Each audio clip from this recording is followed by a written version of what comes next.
Security dragged a black woman off the plane. Hours later, the airline lost $4 billion. The boarding gate hummed with late-night impatience when Kenna Brooks scanned her pass and stepped onto the jet bridge. She traveled light, one slim carry-on, one laptop case, and a mind trained to measure culture by its smallest cracks. Tonight, her assignment was simple.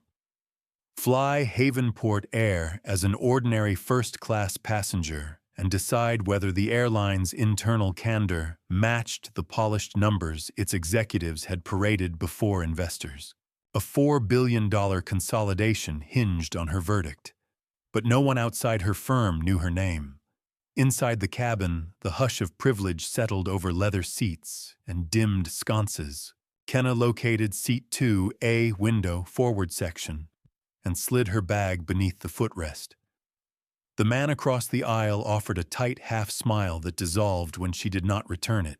A flight attendant approached, eyes flitting from boarding pass to face, then to the plain gray hoodie Kenna wore instead of a blazer. "May I see your ticket again, miss?" Kenna handed it over without comment. A micro pause, a micro frown, a micro apology. She recognized the choreography. Doubt disguised as diligence. The attendant retreated, but the cabin's atmosphere recalibrated. She felt it in the tempo of footsteps that bypassed her row, in the tray table that remained closed when champagne appeared for others, in the absence of the customary pre-departure greeting by name. Kenna opened her notebook. Page 1. Pre-takeoff engagement, negligible. She resisted the old reflex to explain herself. The audit depended on anonymity. Around her, seatbelts clicked, overhead bins latched. The captain's voice promised a calm crossing above the Rockies, though he could not predict the turbulence brewing behind curtain 1. Taxiing out, Kenna noted that the purser skipped the individual coat service entirely when reaching her seat. A second attendant glanced at her hoodie, then at the manifest, then whispered to a colleague. The colleague shrugged. Kenna wrote, "Visual profiling apparent before wheels up." At 30,000 feet, the cabin lights dimmed. A metal cart emerged, but when it stopped at 2A, the attendant offered water. Nothing more. No menu card, no warm towel. Kenna accepted the glass, observed its single ice cube melting in silence. She recorded temperature, clarity, and the attendant's quick exit. Across the aisle, a tray laden with seared salmon and Napa Chardonnay descended like a private ceremony. Minutes stretched. Kenna attempted to flag another attendant for a simple blanket request. The attendant nodded, disappeared, and did not return. Page 3 of the notebook absorbed the update. She felt the cabin's collective decision solidify. Young, black, dressed down, statistical outlier in a compartment engineered to filter by status symbols. The bias was not overt enough for a viral headline. It was just sharp enough to pierce comfort. When the seatbelt sign re-illuminated for mid-flight chop, the purser performed a walkthrough. At 2A, he leaned in. "Ma'am, are you certain you're in the correct cabin? We've had some mix-ups tonight." Kenna folded the audit ledger closed. "I am exactly where my ticket places me." The purser blinked, offered a curt nod, moved on. He did not ask again, but vigilance replaced service. Every glance at her now carried the tension of someone guarding a perimeter. Kenna's presence had become a risk to manage. Hours later, somewhere above the Great Lakes, a metallic chime summoned crew members to the galley. Whispered phrases reached her row. Irregular boarding, executive perks abuse, possible upgrade fraud.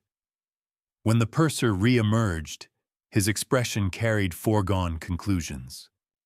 "Upon landing, we'll need you to remain seated until security can clarify a few details," he said. voice low yet audible enough for neighboring passengers. Heads turned. Kenna noted their relief at not being the subject. The man across the aisle raised his brows in polite disbelief, then looked away. Kenna felt neither anger nor surprise, only the familiar cold of institutional doubt. She reopened the notebook, turning to a fresh page titled Escalation Sequence. The entries came quickly. Selective deprivation of amenities, public insinuation of misconduct, planned detainment.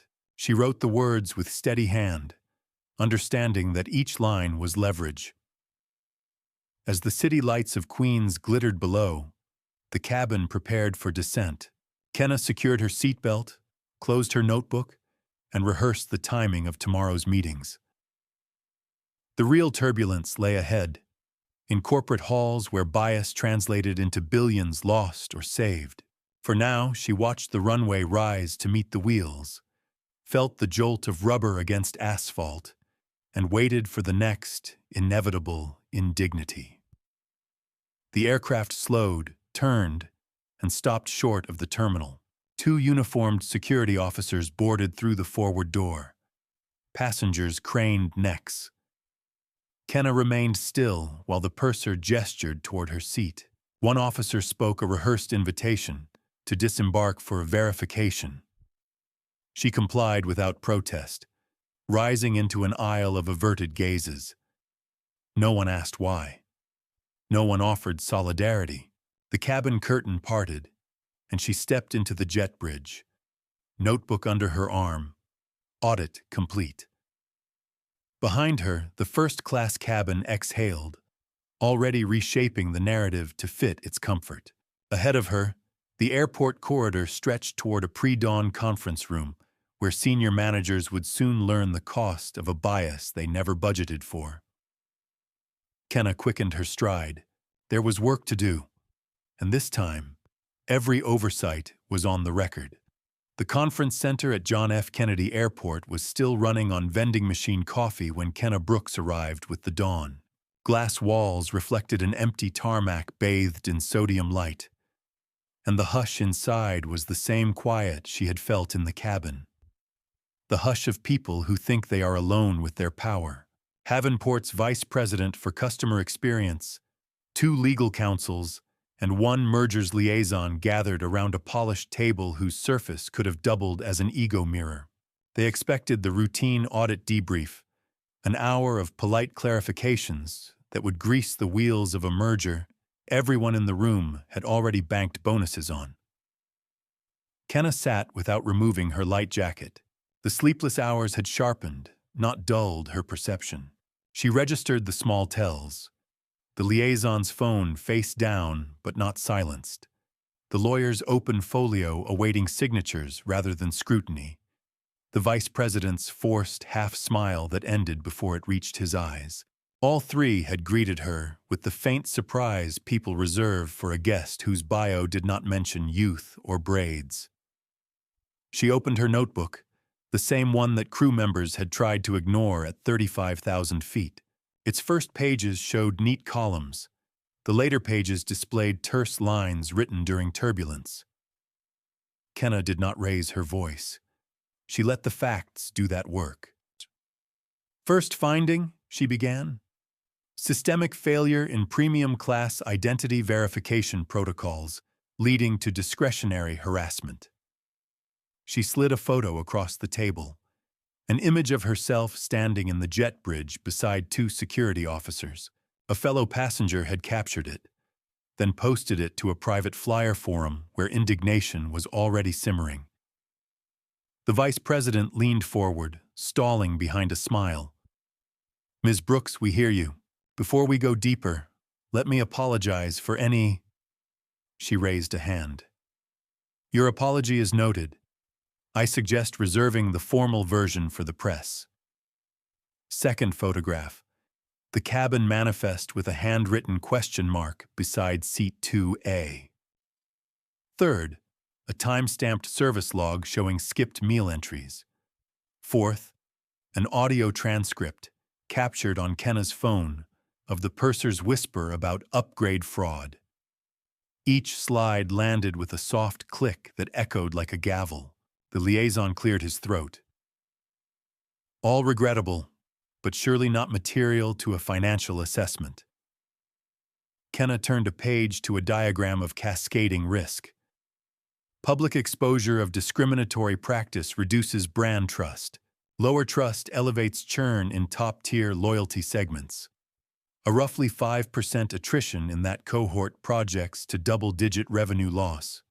She paused. Multiply that by merger-related scrutiny, and we see a valuation swing measurable in billions. Silence pooled around the table. The lawyer glanced at the folio, as though the ink within might rearrange itself into an exit clause. Kenna did not yet reveal that she had already emailed a preliminary report to the Federal Transportation Ethics Commission. Instead, she offered a conditional pathway. Acknowledgement, restitution to affected passengers, public commitment to structural reform. The room's oxygen thickened under the weight of unspoken math. What would cost less, compliance or collapse? Outside, daylight crept across taxiways.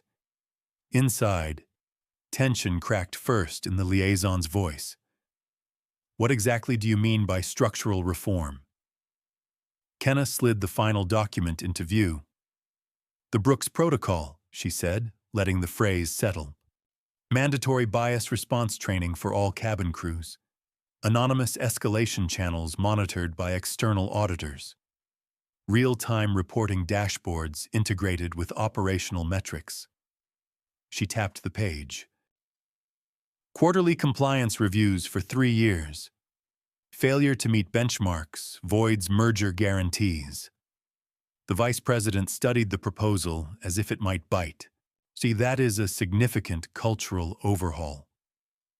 It is also cheaper than reputational freefall, Kenna answered. Consider the overnight markets. She gestured to the liaison's face-down phone. You may want to flip that over. He did. Push notifications bloomed. Financial blogs riffing on an incident involving an unidentified black woman removed from first class. Speculative headlines asking whether Havenport had a pattern. Stock tracking widgets showed the pre-market line wobbling toward a downward slope. Kenna closed her notebook. I will circulate the full report to regulators and investment partners by noon Eastern. You have until 10 to provide an official response. Any delay will be noted as unwillingness to engage. She rose. I appreciate your time. No one tried to stop her. Power had shifted in a breath, and the room felt it but could not articulate how. The only sound was the quiet whisk of a notebook sliding into a bag. The airport corridor outside the conference suite buzzed with arriving crews and rolling carry-ons. Kenna paused at a newsstand screen, already looping amateur footage from the jet bridge. Someone had overlaid text, first class or second class citizen. The clip was grainy, but the story was gaining resolution at dizzying speed. She walked toward the exit where a black sedan waited, arranged by her firm's East Coast office. In the back seat, she dialed her senior partner. No preamble, only data. Recommend immediate suspension of merger until Havenport signs the protocol. Risk of public backlash, trending exponential. A pause while the partner digested implications.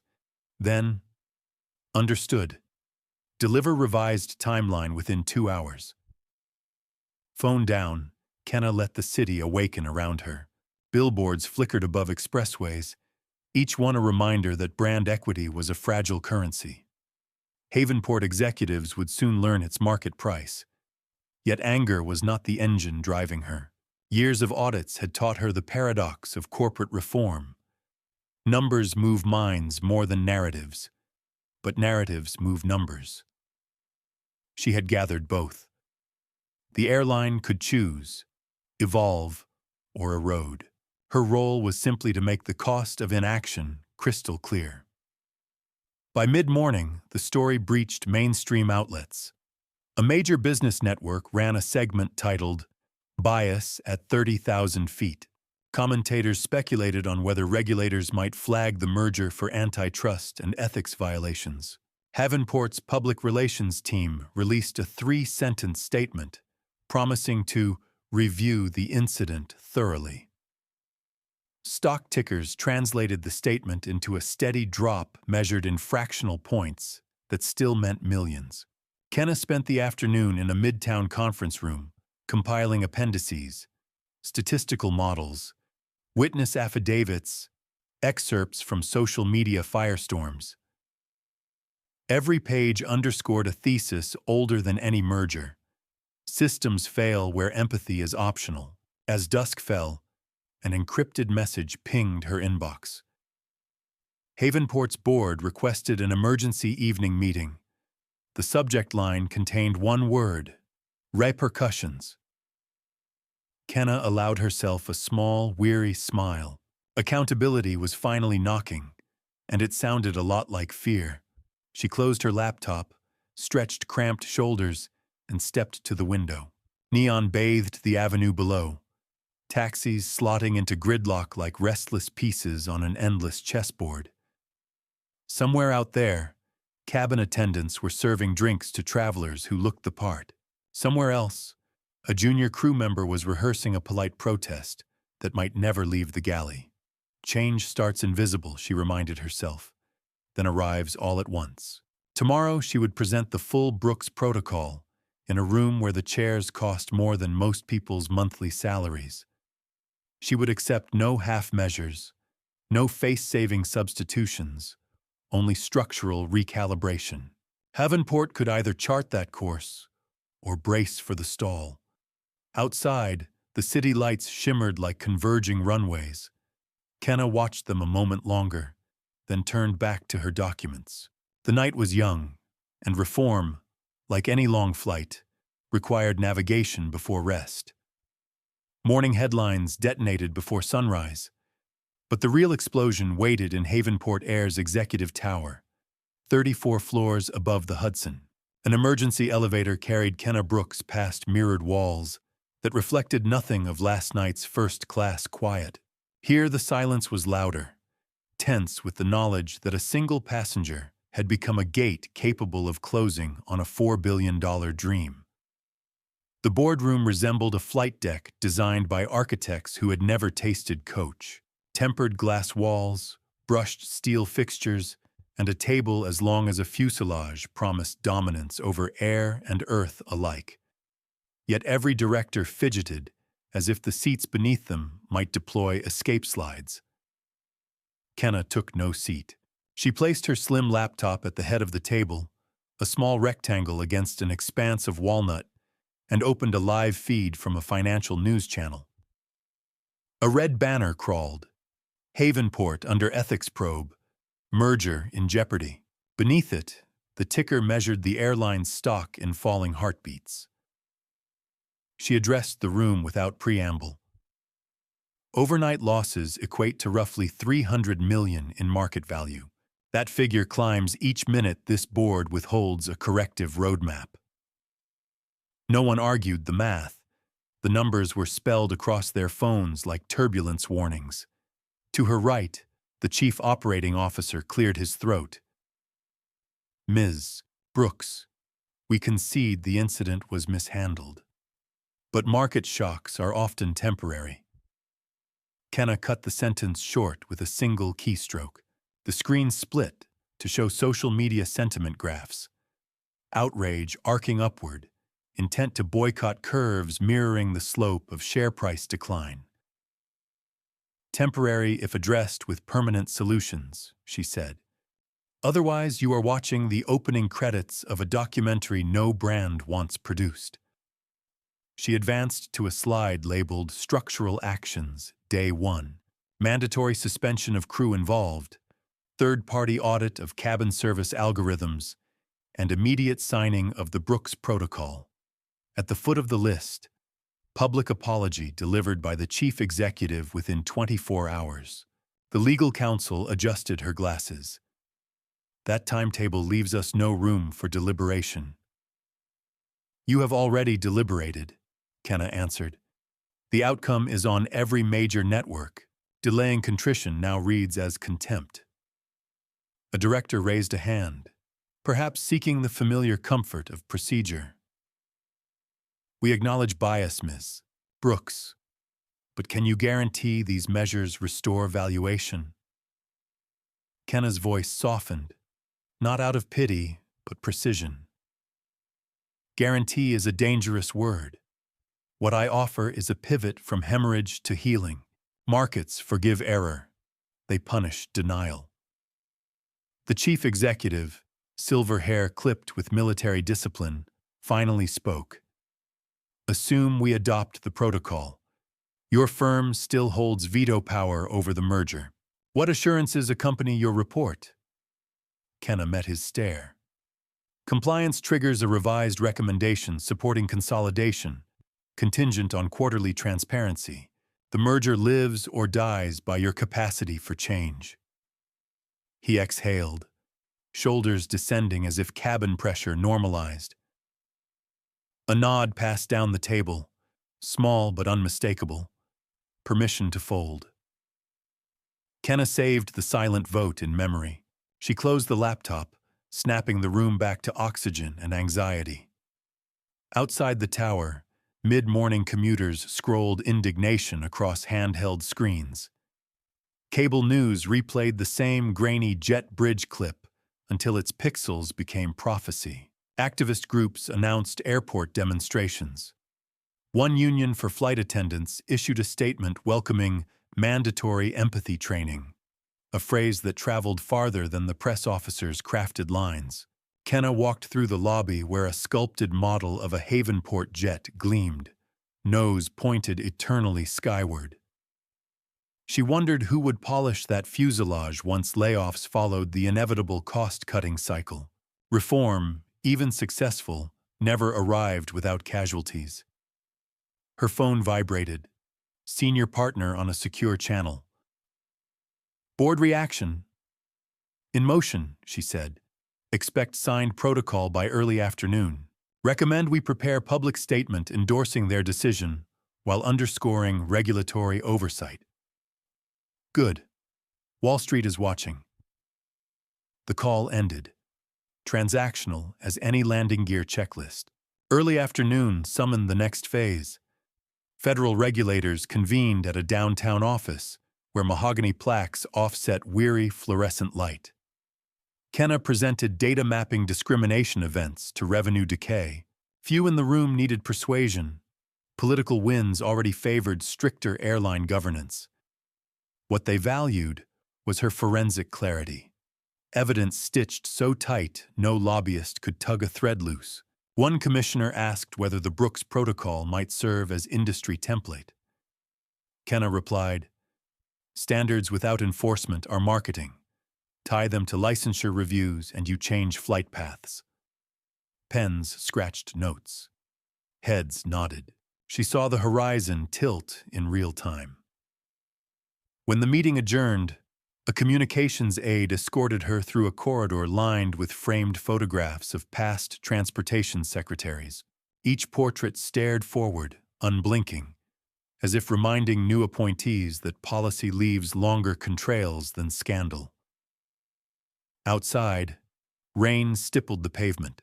Kenna declined a car and walked, letting drizzle cool the fatigue pooling at the base of her skull. She passed a newsstand, where fresh editions bore her story under contrasting headlines. Auditor exposes bias, saves billions beside one passenger grounds a giant. She considered how accuracy blurred once a narrative left its author.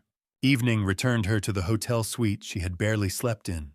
She brewed weak coffee, opened her notebook, and drafted tomorrow's agenda. Finalize transparency dashboard specs, consult with civil rights advisors, coordinate statement from investment consortium. Each task a rivet in the framework of reform. A knock startled her. A courier delivering an envelope embossed with Havenport's crest. Inside, a formal apology signed by the chief executive, and a printed copy of the protocol bearing every board member's signature. No gift, no attempt to purchase goodwill. The document smelled of fresh ink and urgency. Kenna placed it beside the notebook. The airline had cleared the first checkpoint. Many remained: implementation, monitoring, culture that could relapse the moment headlines cooled. But inertia now favored integrity. She shut her eyes 20 minutes, then woke to breaking news alerts. Havenport scheduled a live press conference for dawn. Her presence requested in the front row. She texted confirmation, then ordered a modest room service meal she suspected she would not taste. Outside, sirens threaded the night.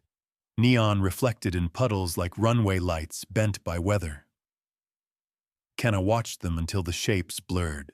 Bias had worn shackles of habit for decades. Tonight those shackles cracked. The sound was not loud, but it carried. She turned off the lamp. Tomorrow would require more than vigilance. It would demand endurance. Change had mid-air legs. Someone had to navigate until landing.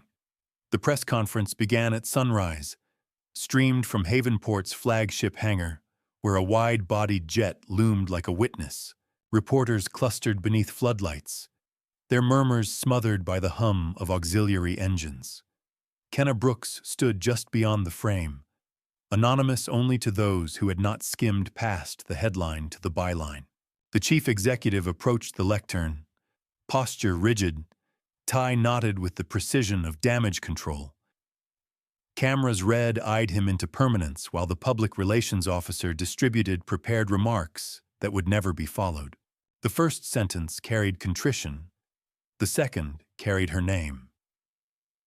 On behalf of Havenport Air, I extend an unconditional apology to Ms.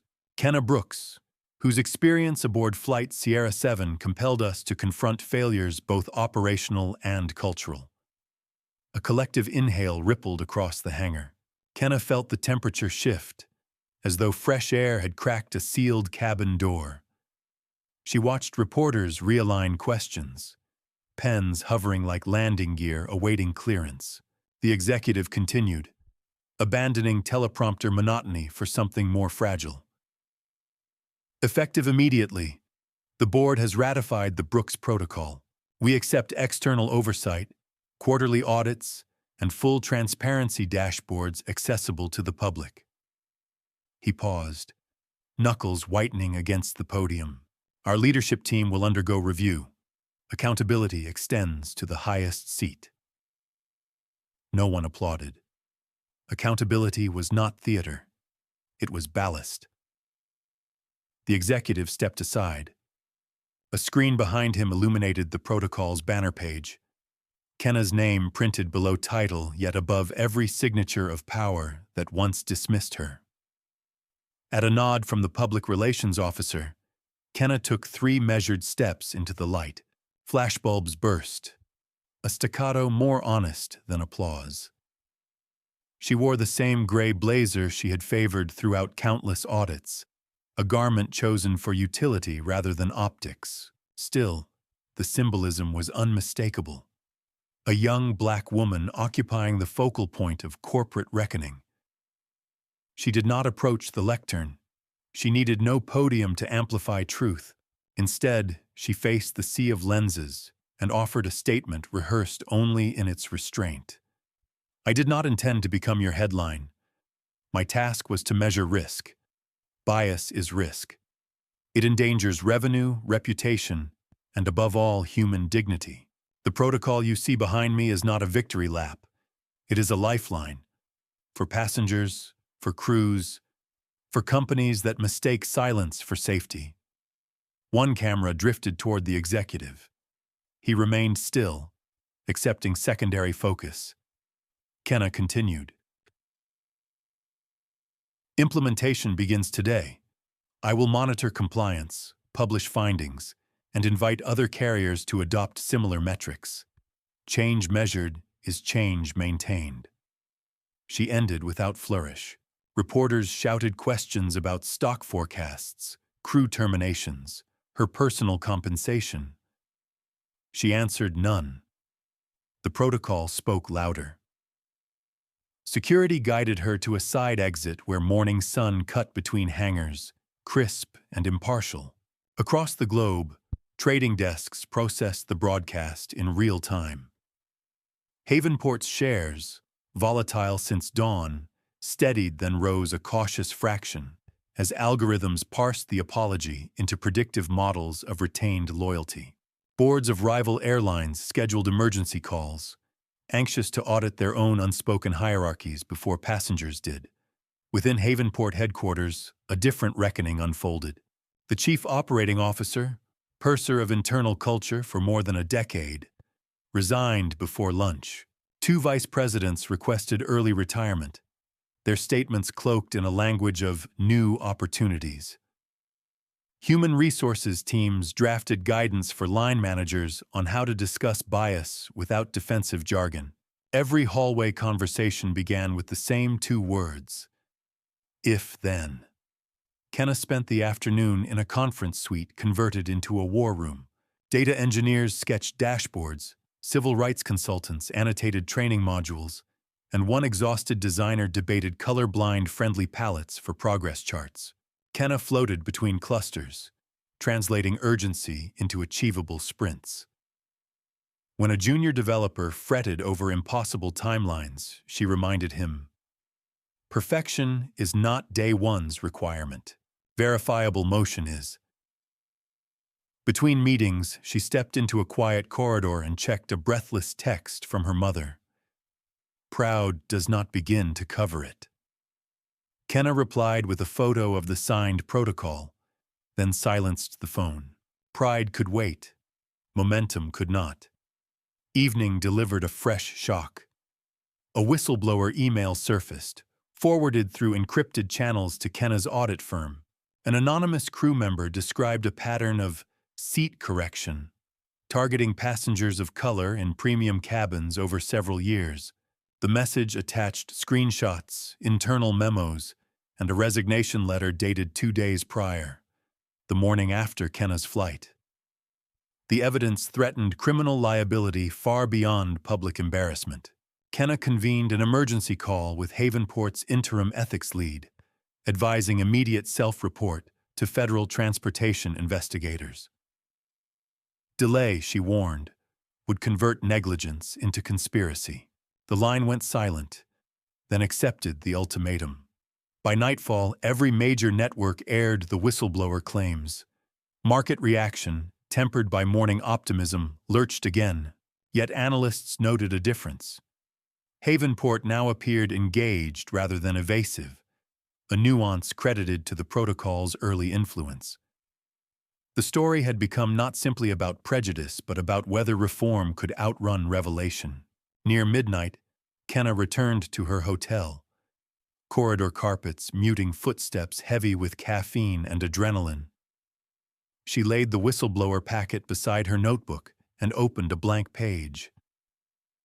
"Systemic rot rarely exists in isolation," she wrote. "Expose one corridor, illuminate the labyrinth." She drafted an addendum. Expansion of the protocol's scope to include historical case reviews, survivor testimony, and a protected channel for ongoing reports. The solution would swell in complexity, yet complexity was truthful. Airlines mapped global skies. Their accountability must map equally sprawling ground. Rain returned, drumming windows as though urging relent, but Kenna's pen kept pace. She understood fatigue as a cost center. Ignore it, and margins eroded elsewhere. 30 minutes past midnight, she allowed herself a closed notebook and dimmed lights. Before sleep claimed her, she pictured the next flight. Not the return trip already booked. Another flight, unseen yet inevitable, where a passenger wearing no visible status would request a blanket and receive it without suspicion. No cameras, no crises, just routine fairness. The vision was small, almost mundane. Exactly the point. She set an alarm for dawn. Day 2 of reform would dawn with or without permission. She intended to greet it on the runway. A week of storms cleared the sky over Seattle, leaving sunrise as sharp as cut glass when Kenna Brooks approached Havenport's check-in counter. She carried the same gray hoodie folded atop her carry-on, the same slim notebook in her bag, and a boarding pass marked Seat 2A. Overnight, the airline had invited her to repeat the route that began the reckoning. She accepted for one reason. Reforms lived or died in repetition. The terminal buzzed with ordinary worries, missed alarms, overheard itineraries, toddlers negotiating snacks. Yet a subtle current tracked Kenna's progress. Uniformed agents straightened. Supervisors observed without intervening. She recognized the choreography, but its steps had altered. Attention no longer sharpened into suspicion. It steadied into readiness, like crew bracing for mild chop rather than catastrophe. At security, a TSA officer glanced at her passport, then at a screen reflecting new training prompts.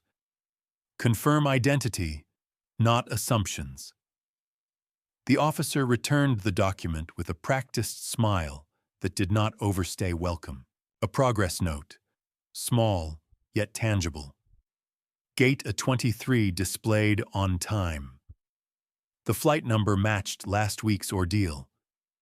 Kenna settled near the window where her presence would be plain. She opened the notebook to a fresh page titled Return Audit, not to wield threat, merely to measure fidelity. Boarding called first-class passengers. She rose, hoodie slung casual across her arm, and scanned the pass. The agent smiled, not the anxious grin of someone fearing error, but the neutral courtesy of muscle newly trained. Welcome aboard, Ms. Brooks. Thank you for flying with us. No double take. No covert glance at attire. Her data point 0 registered protocol observed. Inside the cabin, Seat 2A waited precisely as before, but ambience had shifted. A flight attendant appeared before she stowed her bag. Good morning, Ms. Brooks. May I offer a beverage while you settle in? The tone was warm, professional, unhurried. Kenna declined the drink, but accepted the dignity. She surveyed the cabin. Passengers of various ages, shades, and incomes dressed from athleisure to power suits. The invisible border of first class felt thinner, perforated by conscience. Service carts rolled evenly. Menus reached every hand. When the purser delivered a personal greeting, Kenna noted a lilt of humility, but no performance. Takeoff sliced through violet dawn. At cruising altitude, the attendant returned, not with suspicion, but with the same options offered across the aisle. Fruit plate or omelet, still or sparkling. Kenna chose fruit, documenting amenities parity confirmed. Mid-flight, gentle turbulence patted the fuselage. The seatbelt sign chimed. Kenna observed crew interactions. Calm directives, inclusive language. No hint of the whisper network that once marked her as other. She allowed herself a breath that tasted of ordinary air. Hours later, descent began over the Great Lakes. The captain announced mild delays at JFK due to runway congestion. Standard jargon, nothing sinister. Kenna closed the notebook. She had filled barely a page. Absence of incidents wrote its own testimony. Landing smoothed onto tarmac without pause. No security officers waited at the door. Instead, an operations manager she recognized from boardroom briefings stepped aboard, greeting every passenger with equal courtesy before approaching her row. Ms. Brooks, he said, voice low enough for privacy. I hope your journey met the standard we aim for. It met the standard travelers deserve, she replied. Consistency will prove it. Understood.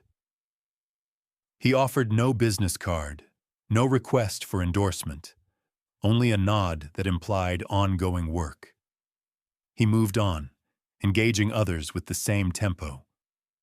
Reform, Kenna realized, was becoming muscle memory. Disembarking into the jet bridge, she caught fragments of conversation. A frequent flyer praising improved attentiveness. A flight attendant explaining the new escalation channel to a curious colleague. The chain reaction she once sparked now propagated without her push. Terminal corridors flowed toward baggage claim. Kenna paused at a news kiosk where morning editions had shifted focus. Markets stabilizing, Havenport shares edging upward, other carriers announcing audits. Her influence had ripple, but she was not the headline. The system was. Outside, New York's spring air smelled of rain-washed concrete. A rideshare driver held a tablet bearing her name, but looked at her face first, not at assumptions. She slid into the back seat, and for the first time since boarding last week's flight, let the hoodie rest over her shoulders, an emblem no longer misread. As the car merged onto the expressway, Manhattan's skyline rose. Steel, glass, ambition, and Kenna found space to exhale. The Brooks Protocol was signed, but its true validation would lie in flights where no one knew or cared who wrote it. This journey hinted at that future. She opened the notebook one last time and wrote, "Fairness recorded is fairness reinforced. Today's annotation, ordinary grace achieved." She closed the cover, not as an ending, but as a waypoint entered into an ever-expanding logbook of accountability. The city blurred past, morning traffic inching toward destinations bound by individual hopes. Somewhere above, another Havenport jet climbed, carrying strangers whose worth would no longer be weighed by wardrobe. Kenna rested her head against the seat and watched sky between skyscrapers. Reform had taken off. Now it needed cruising altitude. She would remain in the control tower of vigilance. But for this stretch of road, she allowed herself the stillness of a passenger who finally belonged where her ticket placed her.